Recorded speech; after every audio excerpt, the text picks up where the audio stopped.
Good morning, boys and girls. Um, where we left off in rules last was with this last rule. Pantless brothers are not my problem. And from there, we go to sometimes things work out, but don't count on it. So here we go. On Saturday, I find mom in the kitchen pressing raw hamburger into patties.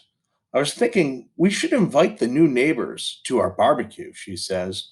This could be a nice chance to introduce ourselves. Great. I watch her hands shape another hamburger and know I'd better choose my next words carefully. What about David? What about him? Sometimes he forgets the rule about chewing with his mouth closed, or he drinks from someone else's soda, or they live next door, Catherine. Mom looks over the top of her glasses at me. You can't pretend he doesn't exist.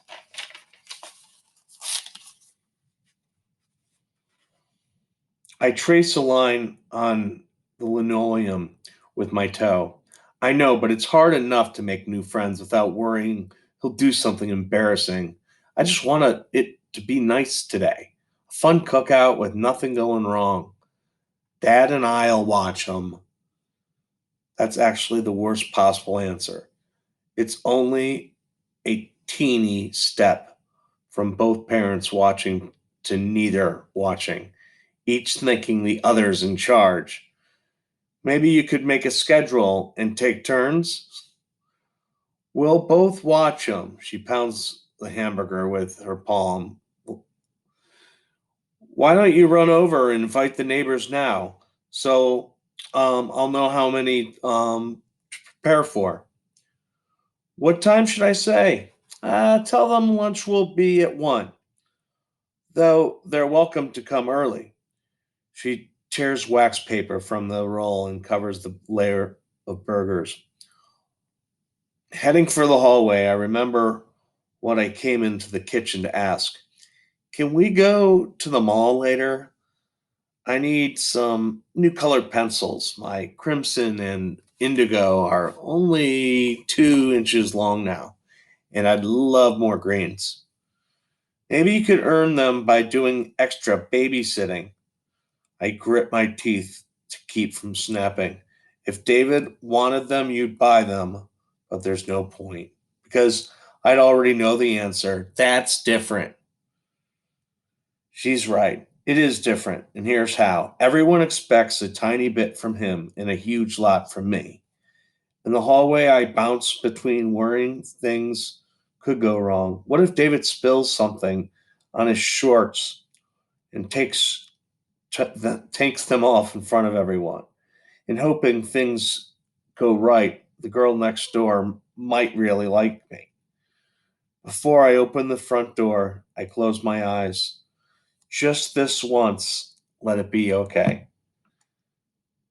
Outside, Dad is pitching a tennis ball to David on the front lawn. Here it comes. David swings too late and the ball thumps against the side of the porch. All done. Let's watch TV. Like I said, you have to try 10 times before you can watch TV. Dad picks up another tennis ball from the pile on the grass at his feet. We have 5 balls left. Catherine, tell him when to swing. David and I sigh together. He lifts the plastic bat and moves his feet apart. Swing! I yell as the ball comes close. David misses anyway. You need a bigger ball, I tell Dad. He'd have a better chance. I'd help if we'd had a catcher, he replies. Want to play? I look across the fence pickets to the woman in her lawn chair reading. No, thanks, Mom said. I can invite the family next door to our cookout, and she's waiting to hear if they're coming. Dad bends to grab the next ball from the pile. And you'll be in charge of David. It's only half the truth, but If Dad thinks he's in charge, he won't wait for Mom to do something. All right, he said.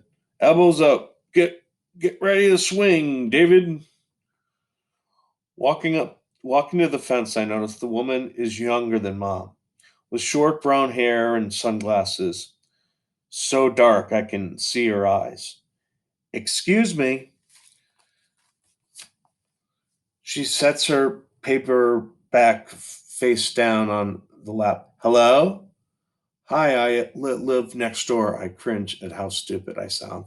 Of course I live next door. What else would I be over here over here for?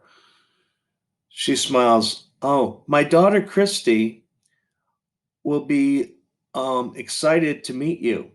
She's with her dad this weekend, but I'll send her over to introduce herself when she gets back. My heart drops. She's not home? Oh, that'll be great. My mom was wondering. David shrieks. Eek! I turn to see the plastic bat flying through the air. David runs in a right circle, flailing his arms, his mouth wide in another ear piercing howl.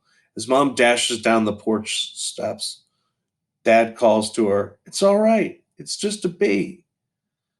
I can't see our new neighbor's eyes behind her sunglasses, but her lips aren't smiling. I want to sink behind the fence and hide, but it wouldn't do any good. She'd still see me behind the slats. Oh, look at the time. I say, checking my watch. Sorry, gotta go. Bye, the woman says. I'll tell Christy you stopped over. Hurrying for the house, I pass Mom sitting cross legged on the grass with David thrashing in her arms. David's so big he doesn't fit on Mom's lap anymore, and they look twisted, an awkward tangle of elbows and knees, arms and legs. Dad picks up the plastic bat. Don't baby him, he says to Mom. The bee didn't even land on him. His back already to her. Dad doesn't see Mom's lowered eyebrows. He can't swing being afraid, she snaps. Why can't you comfort him? It shouldn't always have to be me. You're the one who ran out of the house, Dad shoots back. I glance to the fence, hoping the lady next door can't hear them. She's reading her book held high to block the sun. Shh, Mom soothes David. It's all right. A bee won't hurt you unless you bother him. I want to yell at her. It's not that easy. David can't even figure out what'll bother me. I kick a tennis ball out of my way and watch it skitter across the grass and bounce against the steps. Dad bends to pick up the tennis ball. As I run up the porch steps, he asks wearily, Did you invite our new neighbors? They're busy. I lie, closing the front door behind me. And that's how that last chapter ended, and that was page 65. And the next is the new rule is saying you'll be something means you have to do. Okay, no, I'm blind here. Saying you'll do something means you have to do it unless you have a very good excuse. Oh, yes, he's got to try to get out of something. All right, we'll figure out what that is. All right. So, all right. Have a great day, boys and girls. Remember to get your reflection out if you didn't, your response sheets out if you didn't already. All right. Take care. Bye.